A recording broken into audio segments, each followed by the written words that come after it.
Hey guys, Theron Asbury here with Revital Outdoors, bringing you another exciting podcast. Tonight we're going to go to the Buckeye Division BFL. We're going to talk to Mr. Robert Grosse. Robert got a top 10 finish last year at the Indian Lake event. That same tournament's coming up this weekend, so we're going to hear from a top 10 angler from last year's tournament, what he predicts for this year. It's going to be a lot of great content. You're not going to want to miss this one. This is the first podcast we've done in the Buckeye Division. Before we get started, Revital Outdoors is very excited to still announce we are accepting entries into our $2,500 giveaway sweepstakes. This is a sweepstakes that no angler out there is going to want to miss, and they will be chosen at the end of the year. All you have to do to enter this giveaway is hit the link at the top of the page right below this video. That will get you in. This is a $2,500 sweepstakes, again, that consists of a lot of different companies in the fishing industry, including Flambeau Outdoors, Costa Del Mar, Seagar, Lew's, Strike King, Tackle Warehouse, and of course, Revital Outdoors. So make sure you enter. I promise you're not going to want to miss this one. Subscribe to our YouTube page if you haven't already. Check us out on Facebook and Instagram. That's Revital Outdoors. And if you've never heard of Revital Outdoors, we are a premium CBD company. We offer premium CBD products to all the outdoor enthusiasts. Our products are THC-free, made right here in America. They're great for combating all the different ailments that outdoor enthusiasts endure on the water or in the field. So check them out on our website. You can purchase them directly off our website as well. That's www.revitaloutdoors.com. That being said, let's go ahead and bring Robert straight into the studio. Robert, how you doing this evening, bud? I'm good. How you doing, Theron? I'm doing good. Well, man, you're the first guy we've actually gotten to interview for the Buckeye Division, talking about Indian Lake coming up this weekend. You got a top 10 finish there last year. So let's just talk about Indian Lake first off, and what makes it so special.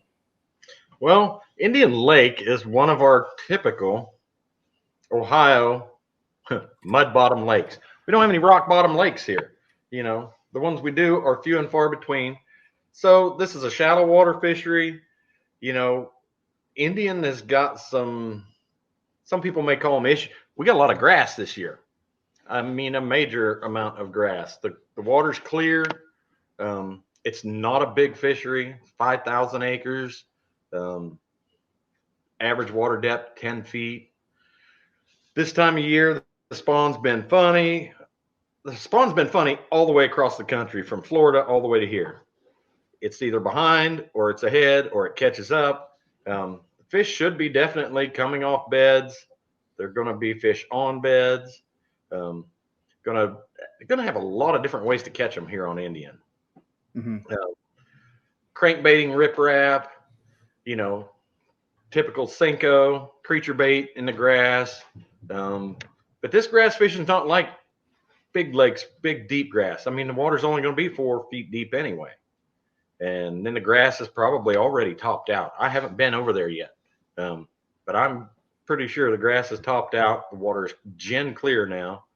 We got other issues, we got a little weather coming this weekend, but it's going to be good. I mean, we're probably looking 13 to 16 pounds, which is very typical for Indian Lake this time of year. There could be guys come in, though. There's always somebody sneaking in with a 20-pound bag, from week to week. So We're going to have a good turnout. I think the numbers are good. I think we have 160 plus on a 5,000-acre lake. That's not, honey.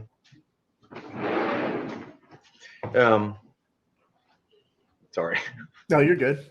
We 3 other fairly good sized tournaments going to be going on same day.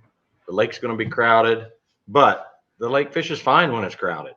You're always fishing seconds anyway. After that first hour, you're fishing seconds everywhere on the lake. So it's going to be a good time. I think it's going to be good. Okay. Sounds like to me, just, based off what you just said, the fish are really going to be still in all 3 stages of the spawn. Absolutely. All 3 stages. And of course, when they're moving up, they're moving from 5 feet to 6 inches, which can, we're talking 100 yards. They're not migrating out to river channels. They're not migrating in from river channels. Although, we have the Miami River. The water's going to be good. Water temperature is already in the 70s. Shallow water heats up quick. Their spawn happens quick. The other good thing about Indian, you can be fishing along seconds, thirds, fourths. You can be the 12th boat going down that bank, and 2 o'clock in the afternoon, a whole wave will move right up. And where they're moving from is not very far, but it can turn around in a heartbeat on Indian. Okay. And are you chasing predominantly largemouth, or is there some smallmouth mixed in? It is definitely all largemouth. There is every now and then someone will weigh a smallmouth in, but it is definitely not a smallmouth fishery. It's largemouth. Okay. You talk about that gin clear water. We're in all 3 stages of the spawn. That tells me, even on the boater side, anglers could do really well finesse fishing, downsizing their baits, downsizing their line. Is that what you kind of predict for this coming weekend? Is that kind of what you did last year? Or? Well, last year I was on a moving bait bite. They were definitely up. I was fishing riprap, and you can get riprap from the main lake to all the channels. There's not a whole lot of riprap back in the conservation area, but leading up to it, there is a lot of houses, a lot of docks. I think you were leading toward co-anglers. Co-anglers can have just as good a day on Indian as the boater. Last year I was fishing really close. I was paralleling the bank, and I told my co-angler, I said, dude, this is not going to be fun unless you're willing to cast with me. And, I don't have any problem with it. Cast over my shoulder. I'll make a cast, and we kind of leapfrog our cast all the way down the bank. And it can work. They're going to be up there, and they're going to be in the grass. So they're going to catch them. These co-anglers can turn and fish off the other side of the boat and catch them at Indian. It's going to be a good time. It's going to be crowded, but I think it'll work out just fine. Absolutely. What do you predict weight-wise this coming weekend? I'm going to guess like 13 to 16 pounds, but a 20-pound bag is not out of the question. It's not a common thing, but with the fish moving up, you could all of a sudden, turn a 13-pound bag into a 18 to 20-pound bag real quick. Right.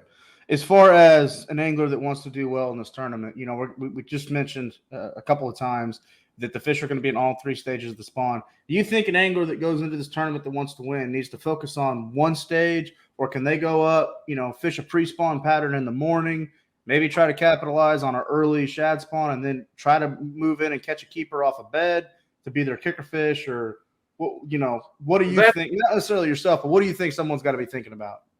Absolutely. I think first thing, my opinion, shad spawn, crankbait, spinnerbait, moving down these rock banks, from one end of the lake to the other. From Chippewa to Lucy's Pond, all the way over to the conservation area, back in the little pond just coming out of the mouth of Moundwood. And then as that sun comes up, move off into the grass. And the conservation area, just acres and acres of grass and pads and grass and pads. And our fish have to find a place to spawn. That mud bottom under there's hard spots in it. And there are definitely better spots in amongst that pads than others. And, local guys have some pretty good knowledge of those spots. And those spots are highly sought after. If you're unfamiliar with Indian Lake, you can tell where the spots are, because there'll be 10 boats fishing in a 100-foot circle. And that's not a problem. It's not fun all the time, but it's not a problem because the fish are there.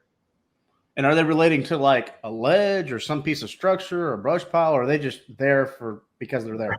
Well, that's the issues we have. There's a ledge, or what it could be is an old creek channel. Our ledge is going to be 6 inches different. We're not talking 5-foot drop-offs, 2-foot drop-offs. I mean, we're talking logs. Submerged logs in the pads are really good. It creates a hard spot. There's a root ball down there somewhere. It can be just a log. There are brush piles. The brush piles aren't as good as the pads. Pads are where it's at. And there's a vast amount of them. Mm-hmm. Okay. All right. So, well, any final thoughts leading into this tournament? Any last little, tidbits that you can probably give to an angler that's watching this that's never been to Indian Lake, just to kind of think about before they get there? You're not going to need 10 rods. 4 rods will probably cover it. I wouldn't be afraid to throw a topwater first thing. Our topwater is not the same in Ohio, but when it gets here, you can get your 5 in quick. because it'll be a grind after that. It could be slow, few and far between, but from crankbait, spinnerbait, top water, if you can get away from the pads, you can throw a spook, buzzbait. Buzzbait's probably a better option, but as the day progresses, you have to get the flip and stick out, throw on a Senko, trick worm, creature bait, or if you want to stay out on the gravel and the rocks, you can throw crankbait all day. I actually threw crankbait almost the entire day last time. Yeah. Mm-hmm. I got you. It's known as a crankbait lake. It's kind of odd with all the grass, but it's a crankbait lake. You reel it down, the riprap, there's grass just out off, reel it into it, jerk it loose. You're still, a shallow runner. You're only 4 or 5 feet. It's, it can be a lot of fun. A lot of short fish, but when you get a big one, it'll be there. Absolutely. So, well, Robert, really appreciate you coming onto the podcast. Really honored to talk to you. For all the listeners out there, we've been talking to Mr. Robert Grosse once again, a top 10 angler from the BFL Buckeye Division tournament last year on Indian Lake. And before we let you go, Robert, I know you got a lot of great family, friends there where you live that support you, as well as people in the industry. Anybody you'd like to give a shout out to before we let you go? Yeah, of course. I've got a fairly understanding wife. All this traveling around trying to fish, and we really enjoy it, but it also takes a lot of time. You're gone a lot. I'm gone 15 to 17 weeks out of the year. That's a long time. So my wife is my biggest supporter. Good for you. Good for you. So, well, Robert, again, thank you for coming on. So before we let everybody go, make sure just to subscribe to our YouTube channel if you haven't already. Also, you've seen the rotating banner below the video. Click that link at the top of the description right below this video. Get into that $2,500 sweepstakes giveaway. Again, that's a giveaway no angler out there is going to want to miss. Robert, as always, good luck to you this weekend. Good luck to all the anglers fishing the Buckeye Division this coming weekend and all the anglers fishing in the BFL tournaments in 2022. Thank you for joining us on this podcast. Be safe out there. God bless everybody. We'll talk to everyone very, very soon.